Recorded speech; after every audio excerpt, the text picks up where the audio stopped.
So if you're in a service-based industry, if you're selling a service, what you want to do, especially on the phone call, is you never want to sell the service. You sell the meeting, and at the meeting, you sell the service.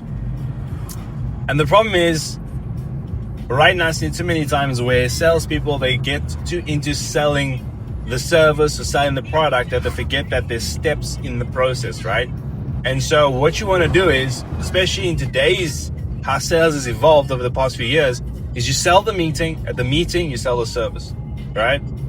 And so another thing that I've seen as well, and if I were to give you some tips on how you can deal with the objection, where so if someone says, they have a supplier, or that they're already sorted with the service, or already sorted with the product, and this is on a phone call now, right? And the best response you can do is, first, you can agree with them and say, I completely agree that it's good to have someone that you can trust and someone that you've been with for a while, that just takes that weight off your shoulders. So I'm sure that your current supplier is doing all this for you, right? Naturally, they'll say yes.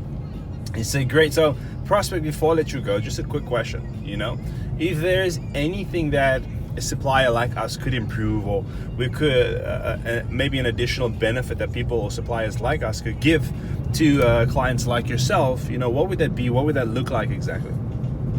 And what this does is it helps them take themselves out of their own shoes and out of their own situation, at least consciously, but subconsciously actually tell you the objection or the problem that they currently have, or the desire that they wish their current supplier could do for them, right? So they're not out of themselves just going to say, oh yes, my current supplier doesn't do this, doesn't do that, doesn't do that.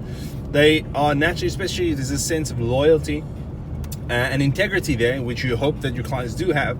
They will naturally say, yes, we're okay, but perhaps in this a quote, but in the case where they say, no, because again, there are some people that are just not aware that they have a problem. There are some people that are aware they have a problem, not doing anything about it. There's some people just looking for information before making a decision. And then there's only 3% of the market that's ready to buy, right? Majority of the times you're speaking to people that are problem aware, not doing anything about it, or they're not even aware they have a problem. And so in this case, you might have someone that's not even aware they have a problem. So prospect says, I already have a service provider, I have a supplier, thank you for your time. You agree, you say, great. Look, if there's one thing, because there's 5 reasons people buy. It's either they want to change, an improvement, they want a result, they want a benefit, or they want a transformation. But someone who says, I have a supplier, I'm already good, they don't want to change, right? Because they're saying they're happy. So they either want an improvement or they want a benefit. And so you've got to find out what improvement or what benefit that is. And that's why I asked the question. So if there's any improvement or any benefit that we could add to clients like yourself, right? Let's say suppliers like us, what would that look like exactly? And let them give you a solution as to what it looks like. And then you say, okay, great. So if you could get a supplier that could offer you this benefit or could offer you this improvement, would you be willing to sit down with them and have a look at what that could look like exactly? Naturally, guess what they're going to say? Yes. Why? Because it was their solution to begin with. And so they're going to stay consistent with what they've mentioned. Yes, I'd absolutely sit down with them and have a look at what it looks like. Again, what you're doing is you're selling the appointment. You're not selling the service. You're not going to go, okay, great, so we can offer that. So can I send you a quote and we can look at what it looks like? No. Right? You don't want to do that. So you'll say, all right, so let's have a chat. My calendar's open on this day or that day at this time. Which day or time works for you? What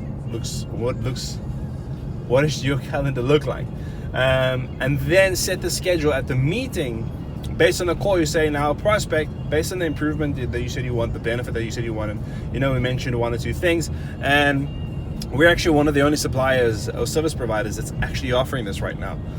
So let's have a look at what it looks like for your business. But tell me a bit more, and always find out more about the customer, because there's 2 things. It shows them that you're interested in solving a problem, and number 2, it gives you more intelligence, more intel on what the current state is, so that you can find out how you can alter that state to get it to the desired state that they are looking for. Because it's like a doctor. Before a doctor can diagnose and recommend, they first need to know what the problem is. Once they understand the problem, then they can effectively diagnose and recommend what medication or practices that you need to follow in order to get better, get the result. So the point is this: if you're in a service selling, or you're selling a service, don't sell the service on the phone, sell the appointment. Or even better, if you don't have it set up yet, sell the assessment. Let the assessment sell the appointment, and then the appointment sell the service.